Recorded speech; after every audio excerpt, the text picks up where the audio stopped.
नमस्कार, आप सुन रहे हैं रेडियो हिंदुस्तान। मैं हूं आपके साथ उमा प्रभाकरन। हमारे इस कार्यक्रम वैदिक विचार में आज का विषय है श्रीलंका से सबक लें। श्रीलंका के प्रधानमंत्री महिंदा राजपक्ष को मजबूरन इस्तीफा देना पड़ा। उनके छोटे भाई गोटबाया राजपक्ष अब भी श्रीलंका के राष्ट्रपति पद पर डटे हुए हैं।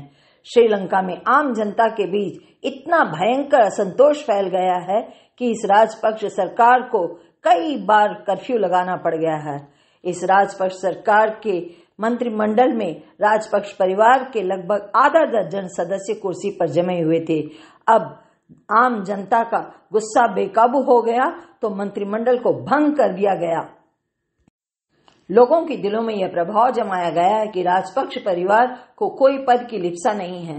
राष्ट्रपति गोटबाया ने सारे विपक्षी दलों से निवेदन किया कि वे आएं और मिलकर नई संयुक्त सरकार बनाएं, लेकिन विपक्ष के नेता साजिद प्रेमदास ने इस प्रस्ताव को रद्द कर दिया है। अब भी राष्ट्रपति का कहना है कि विपक्ष अपना प्रधानमंत्री खुद चुन लें और श्रीलंका को इस भयंकर संकट से बचाने के लिए मिलीजुली सरकार बनाएं, लेकिन विपक्ष के नेता इस प्रस्ताव पर अमल के लिए बिल्कुल तैयार नहीं हैं। वे श्रीलंकाइयों से एक ही नारा लगवा रहे हैं, गोटा गो, यानी कि राष्ट्रपति भी इस्तीफा दें। श्रीलंका के विपक्षी नेताओं की यह मांग ऊपरी तौर पर स्वाभाविक लगती है, लेकिन समझ नहीं आता कि नए राष्ट्रपति और प्रधानमंत्री की नियुक्ति क्या चुटकी बजाते ही हो जाएगी। उनका चुनाव होते होते श्रीलंका की हालत और भी बदतर हो जाएगी। नए राष्ट्रपति और नई सरकार खाली हुए राजकोष को तुरंत कैसे भर सकेगी। श्रीलंका का विपक्ष भी एकजुट नहीं है। स्पष्ट बहुमत के अभाव में वह सरकार कैसे बनाएगा। वह सर्वशक्ति संपन्न राष्ट्रपति को कैसे बर्दाश्त करेगा। यदि श्रीलंका का विपक्ष देशभक्त है तो उसका पहला लक्ष्य यह होना चाहिए कि वह महंगाई, बेरोजगारी और अराजकता पर काबू पाए। गोटबाया सरकार जैसे भी हो, फिलहाल उसके साथ सहयोग करके देश को चौपट होने से बचाए।